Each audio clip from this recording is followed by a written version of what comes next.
के साथ नीलोफर अंसारी। आप देख रहे हैं समाचार 30 लाइव। आइए नजर डालते हैं आज की खास खबरों पर। प्रदेश के यशस्वी मुख्यमंत्री माननीय योगी आदित्यनाथ जी ने भारत रत्न डॉक्टर भीमराव अंबेडकर जी की 134वीं जयंती के अवसर पर सजी 30वीं भीम नगरी का किया शुभारंभ।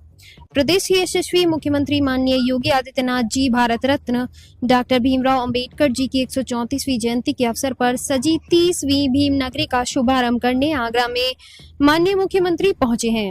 माननीय मुख्यमंत्री योगी आवास विकास सेक्टर 11 में भारत रत्न डॉक्टर भीमराव अंबेडकर जी की 134वीं जयंती के अवसर पर सजी 30वीं भीम नगरी का बाबा साहब डॉक्टर भीमराव अंबेडकर जी की प्रतिमा को नमन माल्यार्पण कर दीप प्रज्वलित कर शुभारंभ किया गया।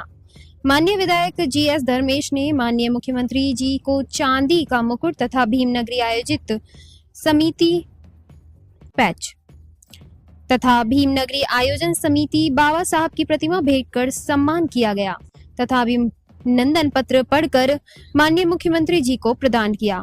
माननीय मंत्री श्री असीम अरुण जी ने अपने संबोधन में कहा कि श्री योगी जी ने एक अनुरोध पर बाबा साहेब के नाम पर मेट्रो स्टेशन का नाम किया है। खंडारी में SC बच्चों के छात्रावास का निर्माण किया जा रहा है। से अस्तित्व पर सभी वर्ग रहे, एक दूसरे के महापुरुषों का सम्मान करें। आज बाबा साहब की आत्मा खुश होगी। सभी समाज बाबा साहब को याद कर जन्म जयंती मना रहे हैं। बेबी रानी मौर्य ने अपने संबोधन में कहा कि इस भीम नगरी का आयोजन 1996 से किया जा रहा है।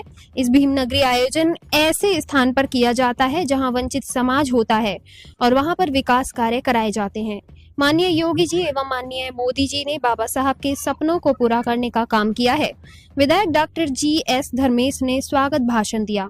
इस अवसर पर माननीय मुख्यमंत्री श्री योगी आदित्यनाथ जी ने उपस्थित जनसमूह को संबोधित करते हुए कहा कि बोधिसत्व भारत रत्न बाबा साहब डॉक्टर भीमराव अंबेडकर जी के पावन जयंती के अवसर पर आगरा की ऐतिहासिक भीम नगरी आयोजन अंबेडकर जी की पावन स्मृतियों को नमन करते हुए इस पूरे कार्यक्रम को गरिमा भव्यता के साथ आयोजित करने के लिए मैं आप सभी आगरा के निवासियों का हृदय से अभिनंदन करता हूँ, स्वागत करता हूँ।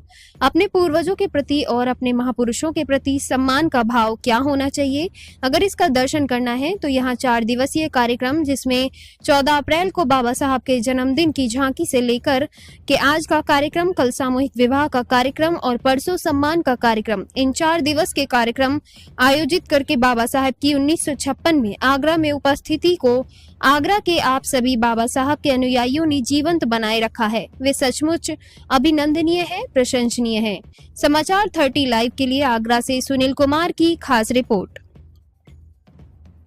हर गरीब को, जिस गरीब के पास जमीन नहीं होगा जमीन का पट्टा देने का काम, जिसके पास मकान नहीं होगा मकान देने का काम, जिस गरीब के पास राशन कार्ड नहीं होगा राशन देने का काम, जिसके पास आयुष्मान का कार्ड नहीं होगा आयुष्मान का कार्ड, जिसके पास पेंशन की सुविधा नहीं उसको पेंशन देने का काम, जिसके पास रोजगार नहीं होगा उसको नौकरी या रोजगार देने का काम, जिसके पास जो सुविधा नहीं होगी उसको सुविधा देने का काम जीरो पॉवर्टी के अंतर्गत सरकार करने जा रही है। और ये सभी कार्य बाबा साहब के नाम पर होंगे, बाबा साहब को समर्पित होंगे।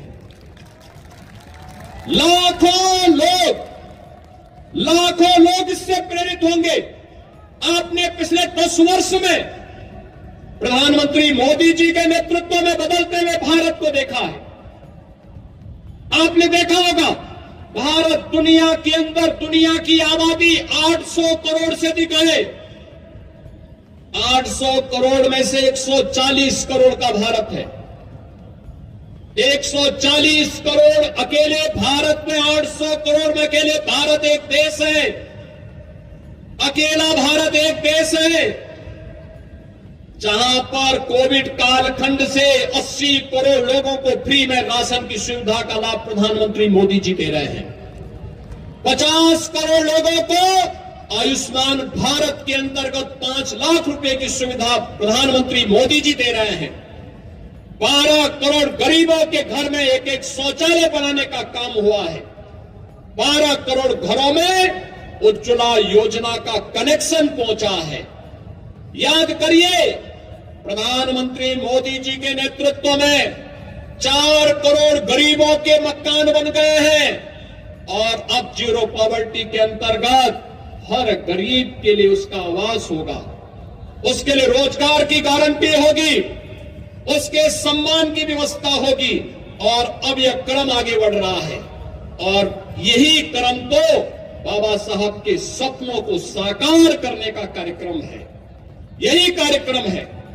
आपने देखा होगा जब देश के अंदर नई संसद बनी थी, नई संसद में बाबा साहब के द्वारा बनाए गए संविधान की मूल प्रति को अपने सिर में लेकर के प्रधानमंत्री मोदी जी ने सबसे पहले संसद भवन में स्थापित करने का काम किया था और बाबा साहब के इन सपनों को साकार करने के संकल्प के साथ पूरी संसद को कहा था कि बाबा साहब का सपना तब साकार होगा जब हर गरीब के जीवन में, हर दलित और वंचित के जीवन में हम व्यापक परिवर्तन का काम करेंगे।